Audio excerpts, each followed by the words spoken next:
A brief overview of the book, Love and Other Words by Christina Lauren.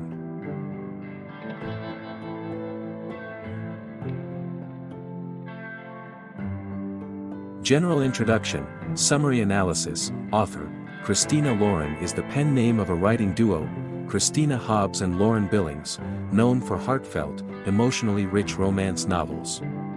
Their collaborative style blends warmth, realism, and emotional depth. Genre, the book is a mix of contemporary romance, coming of age, and emotional drama. It explores themes of first love, loss, and second chances, making it both tender and poignant. Timeline, the story alternates between two timelines, the characters' teenage years when they fall in love, and their adult lives when they unexpectedly reunite. This structure builds emotional tension and allows readers to understand how the past shaped the present. Main characters, Macy Sorensen, a quiet, emotionally guarded woman who has tried to move on from her painful past. Elliot Petropoulos, her childhood best friend and first love, a sensitive, book-loving man who still holds on to their shared history.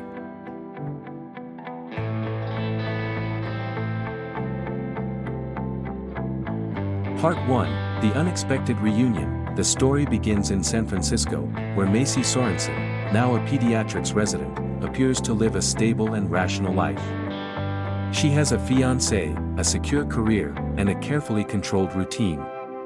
But beneath the surface, she feels emotionally empty, a part of her that she's long tried to ignore. Out of nowhere, she runs into Elliot Petropoulos, her childhood best friend and first love, after 11 years of complete silence.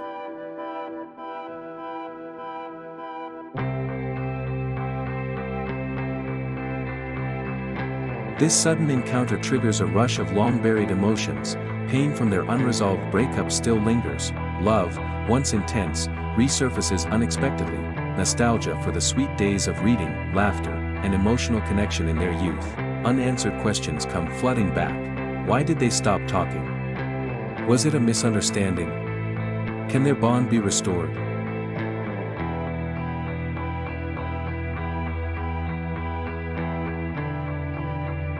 This reunion is more than just bumping into an old friend, it's the collision of two matured individuals who once shared a deep emotional history.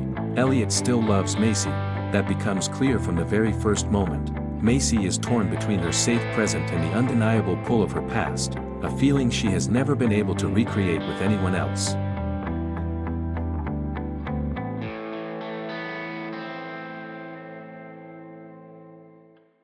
The story serves as the emotional ignition point for everything that follows. It introduces the central mystery, what truly happened all those years ago. It sets up Macy's internal conflict, should she protect her heart or risk reopening old wounds. It reintroduces Elliot as a man who's grown but hasn't forgotten, inviting the reader to hope for reconciliation.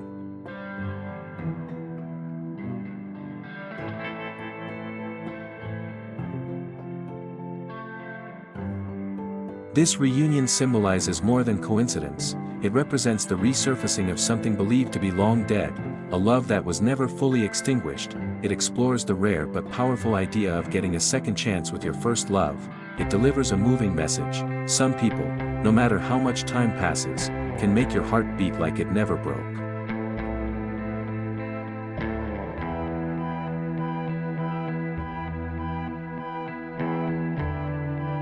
Part 2, The Past, a friendship born from books. Macy's early life and emotional wounds. Macy lost her mother at a young age, which left her emotionally withdrawn and lonely throughout her childhood. Her father, a calm, loving, and pragmatic man, bought a vacation home in Healdsburg, hoping to create a peaceful weekend retreat for the two of them. This became the starting point of something deeper.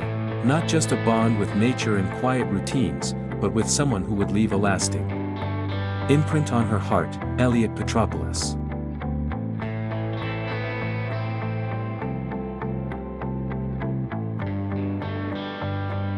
Meeting Elliot, the gentle, book-loving boy. Macy met Elliot, the boy who lived next door, kind, intelligent, and completely devoted to books. The two formed a close friendship almost instantly, spending countless hours reading together in a cozy space they called the book room. They bonded by sharing their favorite words, often discussing their meanings. One of those phrases, love and other words, would later become the title of their story.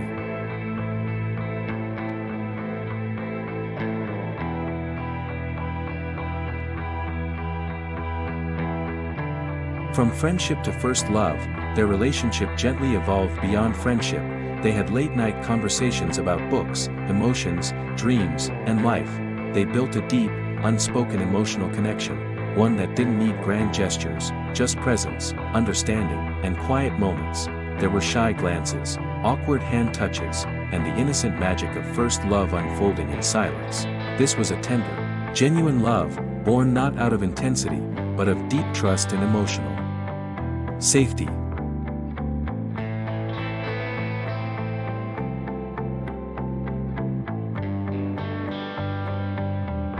Why this past matters in the overall story. The past timeline plays a crucial role in shaping the emotional core of the novel. It lays the foundation for the depth of Macy and Elliot's bond, showing why their separation in the future hurt so deeply. It reveals how they grew up together, emotionally and intellectually, through the small but powerful moments that shaped who they became. It allows the reader to fall in love with their love, making their reunion even more impactful.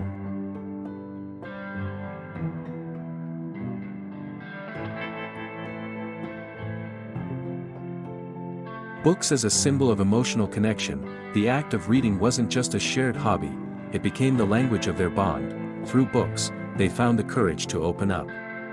For Macy, who had long shut the world out, Elliot was the first person she felt safe with. Love and other words, the words they shared, collected, and cherished, were also the words they couldn't always speak aloud, but felt deeply inside.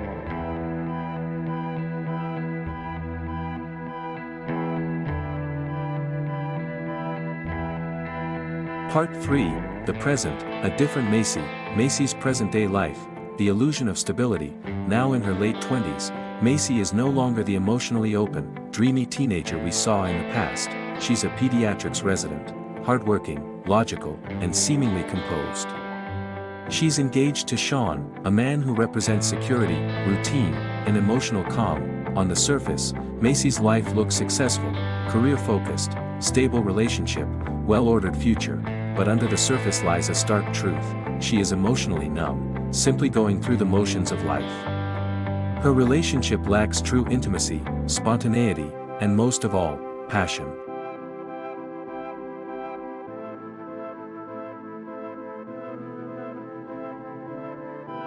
Why Macy changed, the weight of the past, the trauma of losing both her mother, early in life, and her father, suddenly during her teens, left Macy emotionally cautious. On top of that, her painful separation from Elliot added another layer of heartbreak. She coped by shutting down emotionally, building a life that felt safe, but deeply unfulfilling. Macy isn't bitter, but she's deeply guarded. She's not running from love. She's running from the intensity of feeling it again.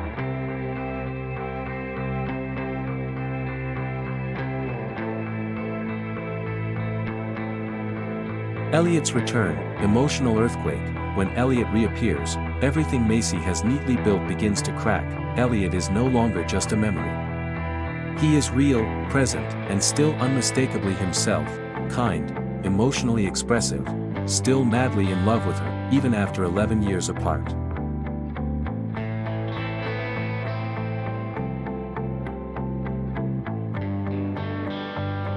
Emotional conflict, logic versus feeling.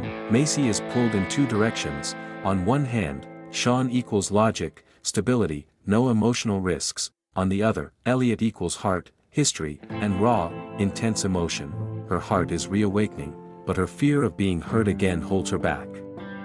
Elliot's presence forces her to confront everything she buried, her grief, her guilt, her unresolved love.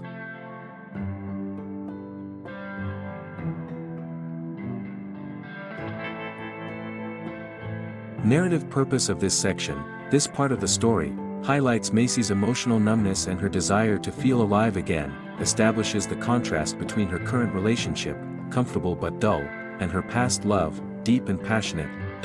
Creates narrative tension. Will Macy allow herself to feel again? Sets up the central question of the novel: can a love buried for more than a decade be reborn?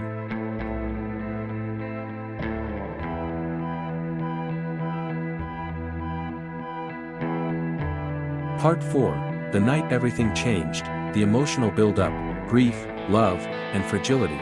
By this point in the story, readers have come to understand the intense emotional connection between Macy and Elliot. Their bond, built over years through trust, shared passion for books, and first love, felt unbreakable, but Macy was already in a vulnerable, fragile state. She had just lost her father suddenly, shortly after her high school graduation. Her entire emotional foundation was crumbling, and the one person she could always turn to for comfort, Elliot, was supposed to be her anchor.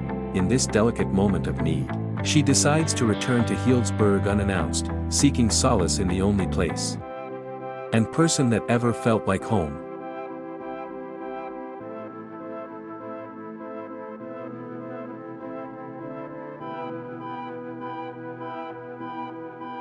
The shattering moment, a painful discovery.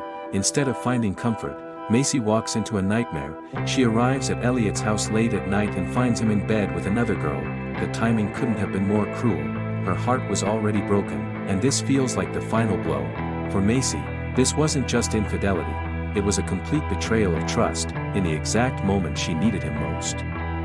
Even though Elliot may have thought their relationship was in limbo, to Macy, it felt like love, and this scene shattered everything she believed to be true about him, and about love itself.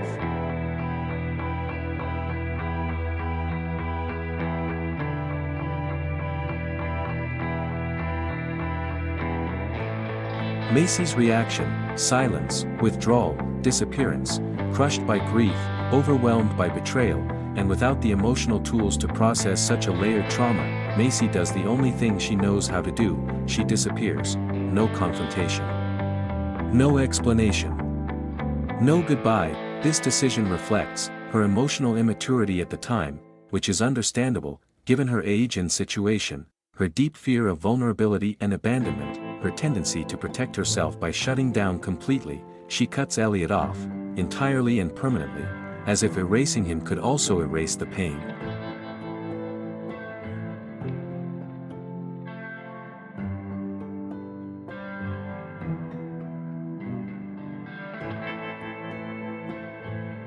Narrative purpose: the breaking point. This scene is a turning point in the novel for multiple reasons. It explains the 11-year silence, giving emotional weight to Macy's decision to vanish. It introduces the theme of misunderstanding and missed communication, which is central to the story's emotional conflict.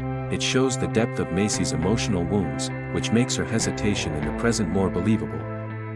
It gives readers a sense of sympathy for both characters: Macy, for her grief; Elliot, for not realizing how his actions would be perceived in her moment of greatest need.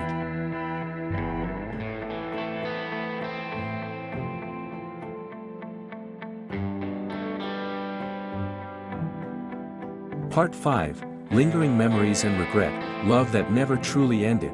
Although more than a decade has passed, neither Macy nor Elliot has been able to truly move on. Macy chose to bury her feelings, retreating into a life of emotional safety. She focused on work, routine, and a relationship with Sean that offered control and predictability, but not passion. She survived, not lived. Elliot, in contrast, never stopped loving Macy. He carried guilt, longing, and a constant, quiet hope that she would one day return. He lived with the ache of what if. This section of the story reveals that time didn't heal their wounds, it merely buried them under layers of silence and survival.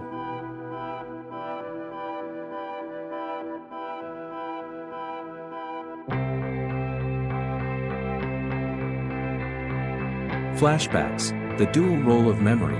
Throughout the novel, flashbacks are used masterfully to reconstruct the love story of Macy and Elliot as teenagers, full of stolen glances, inside jokes, and gentle first kisses. Contrast the sweetness of the past with the quiet sorrow of the present. These memories are tender, late-night reading sessions, innocent hand-holding, and the comfort of shared silence. Painful moments when they couldn't say what they felt, or failed to understand each other. Unfinished, full of unsaid words, missed opportunities, and a love that was interrupted rather than ended.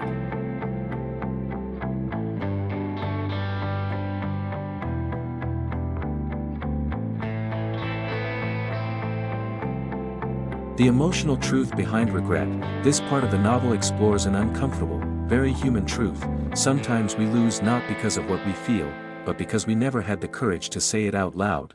the things left unsaid between Macy and Elliot created a ripple of consequences that spanned more than a decade, a life not fully lived, a love not fully expressed, a pair of hearts quietly breaking in parallel.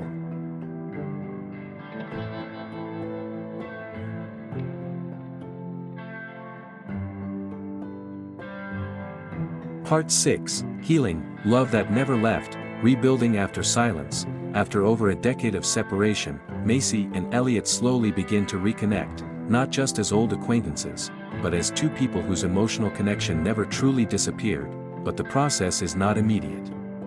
It's fragile, hesitant, and filled with moments of tension, vulnerability, and cautious hope. Elliot opens up first, bravely and honestly, about how much he's missed her and how deeply he regretted that one fateful night. Macy, torn between fear and desire, begins to lower the walls she has carefully built around her heart.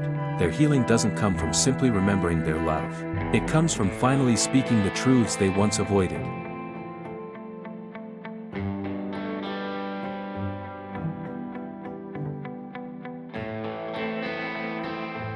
Emotional reconciliation. From pain to understanding, one of the most powerful parts of this section is that it doesn't erase the past, it honors it. Macy and Elliot acknowledge the pain, the misunderstanding, and the deep emotional wounds.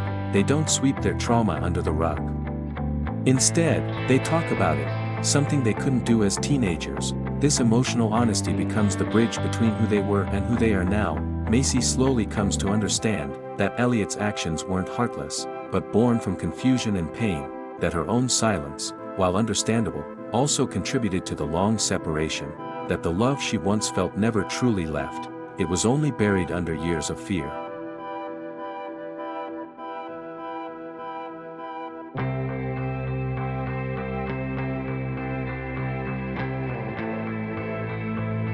The Power of Words, Healing Through Communication. The title Love and Other Words gains new meaning here. Their healing journey is driven by the words they didn't say before, but finally say now. Through open conversation, honest reflection, and shared vulnerability, they begin to mend what was broken. This part of the story is a testament to the power of communication, the courage it takes to forgive, and the hope that lives in second chances.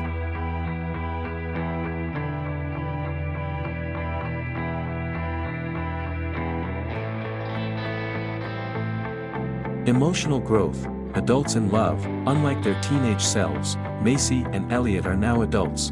They have learned from pain, they've matured emotionally, they now choose love consciously, not just instinctively.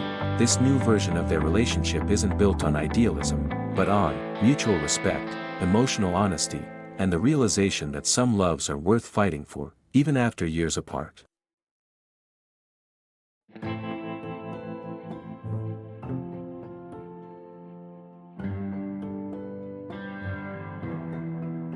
Final part, a new chapter, a return to Healdsburg, full circle. In the final part of the novel, Macy and Elliot are no longer two people stuck in the past. They have faced their pain, revisited their memories, and finally spoken the words that had remained buried for over a decade.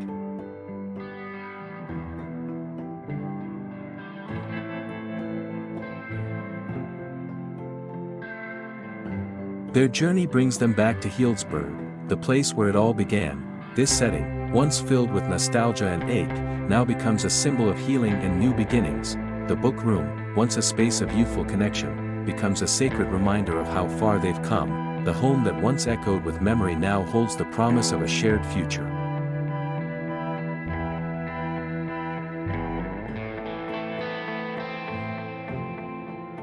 A love chosen, not just remembered. The story's final arc is not just about reunion, it's about intention. Macy and Elliot don't fall back into old patterns. Instead, they choose each other with clarity, commit to building a new relationship, grounded in who they are now, not who they were at 17. Their love is no longer just youthful or romantic, it is mature, thoughtful, and enduring.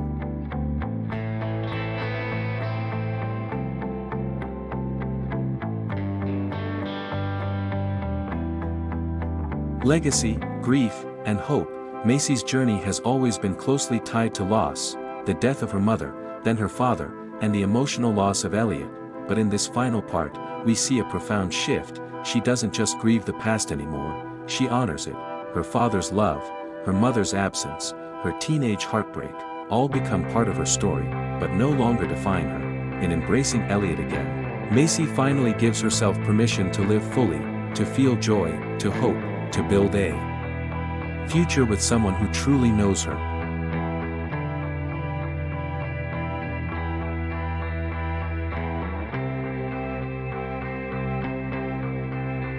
Conclusion themes. Love in Other Words isn't just about romance, it's a heartfelt exploration of the irreplaceable nature of first love, the healing power of memories and forgiveness, the importance of communication and emotional honesty, and most of all, sometimes real love takes time to return, but it never truly leaves. If you enjoy quiet, emotional, and reflective love stories, Love in Other Words is a must-read.